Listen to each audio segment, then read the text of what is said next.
Metro Atlanta home prices have barely budged for a fourth straight month in September after soaring throughout the craziness of the past year and a half. And yet inventory remains historically low. So what does that mean for buyers looking to purchase a home in this crazy Georgia market? So the median sales prices for the region's 28 counties last month was $335,000.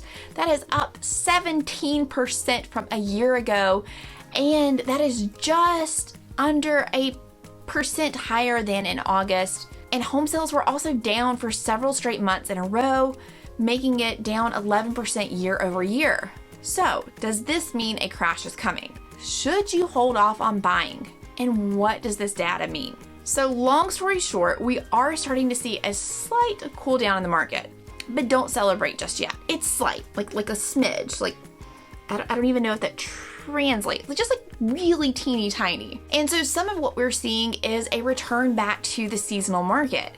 So typically every single year we see a surge of home sales in the spring and a dip in the fall and winter. That's normal seasonality. However, because of recent events, we saw a huge demand in housing as buyers sought out more space and the influx of buyers from out of state seeking greener pastures, so to speak. So this created a huge demand and price increases well into the fall and winter of 2020. And frankly, we are just now starting to see a tiny bit of pullback. And like I said, some of this can be attributed to seasonality, but we can also contribute some of this to buyer burnout, or rather being priced out. Buyers are tired of house hunting and constantly being outbid. Take, for example, someone who was looking for, let's say, a $350,000 house in January of this year.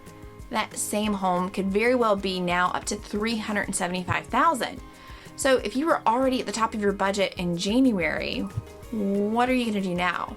Some people have just decided, like, heck, I can't do this right now. I need to take a break, or I need to go save up some more money. I'm gonna go rent. I'm gonna live with family members. So another factor that is affecting this is that inventory is still ridiculously low. The number of homes listed for sale in September was 18% lower than that were a year ago, and that was in a pandemic. And while home prices have appreciated year over year by an average of 16%, experts are predicting that home prices will continue to appreciate, just not at that rate. So experts are predicting that home price appreciation will slow to about 8% in 2022 before finally returning to a normal rate of 4 to 5%. So what does this mean to you as a buyer? Home prices are still going to go up, and the market's not going to crash. Let me repeat that. The market is not going to crash. Cue a video a year later showing the market crash. No, just kidding. Will there be less competitions for homes? Absolutely. But that does not equate to a less expensive home. In fact, economists are predicting that interest rates will increase in 2022, which is going to have a huge impact on the affordability factor for buyers. A tiny increase in interest rate will have a huge impact on the monthly payment, and it's going to price buyers out in this already tight and competitive market. And this reminds me of a buyer I was helping in the fall of last year. This family needed a ranch on a basement. They had a very tight budget, a very small window of what they needed to be in. We searched high and low, month after month, starting in the spring of 2020.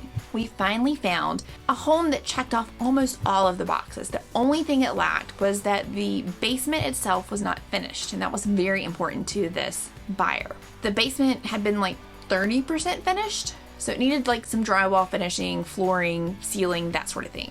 And we got this house for what I would consider to be a really good price, even with multiple offers. We won. It was exciting. We were under contract. We finally did it, months after months of searching for this perfect house.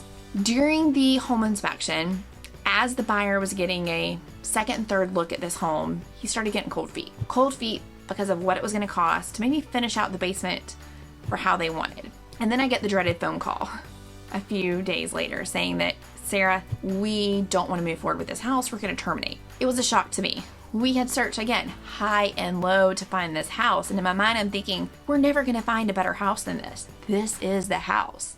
And yet at the same time, you have to be respectful of a buyer, right? It's their financial decision. It's your financial decision. It's what you're going to do, what you think is best for your family. So after consulting with the buyer and giving them my expert advice, pros and cons, talking through what I saw coming forward in the housing market, interest rates were still really low, talking about the cost that it was going to take to finish that basement versus what it would cost to find a house that was already finished. Just kind of laid out the facts, and yet that buyer still made the choice to not move forward on that house. So this was a ranch on a finished basement in the metro Atlanta area back in the fall of 2020, and that house that we terminated on was under contract for $365,000. You cannot find that house today in this area, or if you were to go buy that house today, you would be looking at least $450,000.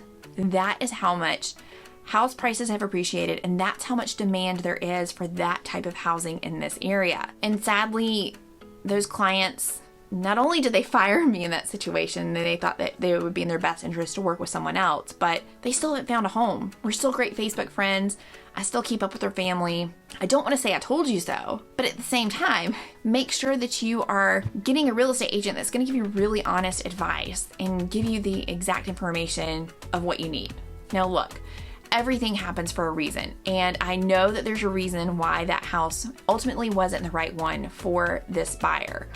But this story stands out in my mind all the time. I think back to it. What position would that buyer be in today if he would have bought that house? So what can you do if you're a buyer trying to buy in this market right now? For one, you're in the right place. I've made a lot of videos to help you with just that, and you can check them out all over my channel. The first thing you need to do is make a plan early with your real estate agent and a local lender. If you're moving to Georgia, hopefully that is me. And we are going to pair you with a really great local lender to make sure that your financial ducks are in a row. When selecting an agent, you're going to make sure that they are knowledgeable and up to date on the local real estate market, and that they discuss the pros and cons of buying right now. And at the end of the day, you want to make sure that you're open to honest feedback. As much as I would like to find unicorns for my clients at magical prices, well, as we say here in the South, that ain't happening. But what I can tell you is that my team and I will work really hard for you, give you really great honest information, and make sure that you have the very, very best information to make the best decision for you and your family. So, what do you think about the real estate market? Are you planning on making a move to Georgia in 2022? Let me know in the comments below and reach out. We would love to help you and your family just like we do for people all across the country.